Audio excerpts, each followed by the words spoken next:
भाई लोग, कुछ फिल्में ऐसी होती हैं जो हमें स्पीचलेस कर देती हैं और कभी कभी तो ऐसी फिल्में भी आ जाती हैं जो हमें इतना इंस्पायर कर देती हैं कि उसके बारे में हम बात करते हुए थकते नहीं। पर कांतारा की जो लेगेसी है वो इन कैटेगरीज से भी थोड़ी से ऊपर आती है। बात सिनेमैटिक ब्रिलियंस की नहीं है, बल्कि ये है कि मूवी ने तुम्हें क्या फील कराया। और इस मामले में कांतारा एक बहुत ही बड़ा कल्चरल फेनोमेनन बन चुका है। इसीलिए इसके प्रीक्वल के लिए सभी लोग बहुत ही ज्यादा एक्साइटेड थे और एक्सपेक्टेशंस एकदम हाई थी। तो इसी एक्सपेक्टेशंस के साथ मैं भी थिएटर गया था और मेरी एक्सपेक्टेशंस सिर्फ मीठी नहीं हुई बल्कि और भी ज्यादा वाइडन हो चुकी है। और इसे अगर मैं एक वर्ड में कहूँ तो इट वाज प्योर गूज़बम्प्स। सबसे पहले स्टोरी की बात करूँ तो इस बार स्टोरी 1000 साल पहले की दिखाई गई है, जिसमें वही पिछले पार्ट की तरह राजा और गाँव वालों का एंगल दिखाया गया है और बैकग्राउंड पे वही दैव वाला एंगल। पर इस पार्ट में हमें इस एंगल को थोड़ा और भी ज्यादा एक्सप्लोर करते हुए दिखाया गया है, क्योंकि हमें इसमें अच्छे से बताया गया है कि देव यहाँ पर कैसे आए और इस चीज को फिल्म अच्छे से क्लियर भी करती है। साथ ही इस बार प्लॉट गांव वालों और राजा के बीच के कॉन्फ्लिक्ट को दिखाती है। मतलब अगर देखा जाए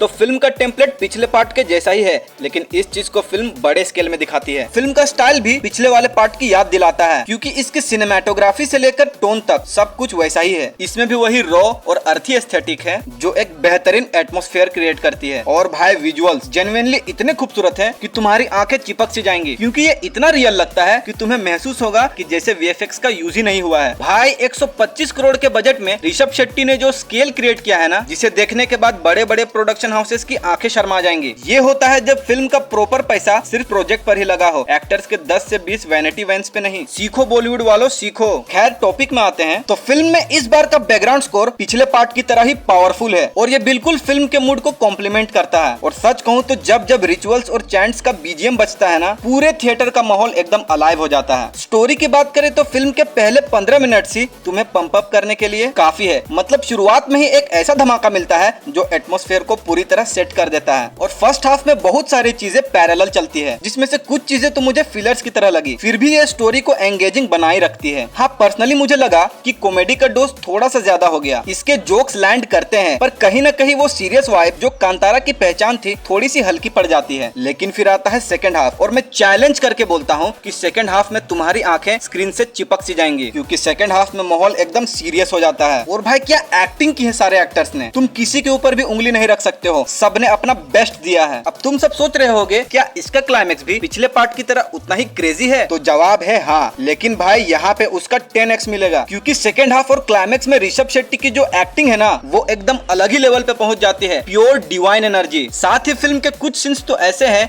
कि तुम लिटरली हाथ जोड़ दोगे, मतलब गूज़बम्प्स गारंटीड। और ऐसा सिर्फ एक बार नहीं बल्कि 2 से 3 मोमेंट्स में होगा। इसीलिए ये फिल्म भी उतना ही इज्जत कमाएगी जितना पार्ट 1 को मिला था। तो फिल्म हमारे एक्सपेक्टेशंस पे एकदम खरी उतरी और इस चीज को दोबारा से क्रिएट करने के लिए Rishabh sir thank you. Film के एडवांस बुकिंग्स ने ही ये प्रूफ कर दिया था कि लोग इसे देखने के लिए कितने बेकरार हैं। और ऑनेस्टली मूवी देखकर ऐसा लगता है कि फिल्म पैसा वसूल तो है ही, और थिएटर का असली मजा इसी फिल्म में है। बट एक चीज मैं क्लियर कर दूं कि जो लोग मास एक्सपेक्ट करके जा रहे हैं उन्हें ये फिल्म थोड़ी सी स्लो लग सकती है, पर अगर तुम पेशेंस के साथ सिनेमा को रेस्पेक्ट करते हो तो चैप्टर 1 एक जर्नी है जो तुम्हें माइथोलॉजी और फोकलोर के बीच के सफर को एंजॉय कराता है। तो ओवरऑल कांतारा चैप्टर 1 सिर्फ एक प्रीक्वल नहीं है, ये एक कल्चरल डॉक्यूमेंट लगता है जो इंडिया की फोक स्टोरीज को वर्ल्ड सिनेमा के स्टैंडर्ड पर शोकेस करता है। इसीलिए अगर तुमने कांतारा का पार्ट 1 एंजॉय किया था तो फिल्म तुम्हें डिसअपॉइंट बिल्कुल भी नहीं करेगी, बल्कि उसका 10x एक्सपीरियंस देगी। इसीलिए इसे सिर्फ थिएटर पे ही देखना, डाउनलोड करके नहीं। और हमें ऐसे ही सिनेमा को सपोर्ट करना चाहिए ताकि ऐसे प्रोजेक्ट्स और आएं। बाकी मेरे तरफ से फिल्म को 4 आउट ऑफ 5 स्टार्स। बस स्क्रीन प्ले के इश्यूज के लिए मैं 1 स्टार काट रहा हूँ, बाकी फिल्म एकदम परफेक्ट है। तो जाओ एंजॉय करो। और वीडियो के किसी भी पार्ट से अगर तुम डिसएग्री करते हो तो उसे कमेंट सेक्शन में डालना मत भूलना। और वीडियो अगर पसंद आया तो इसे लाइक और चैनल को सब्सक्राइब करो। आज के लिए बस इतना ही। मैं मिलता हूँ तुम सबसे अगले वीडियो में, तब तक के लिए बाय।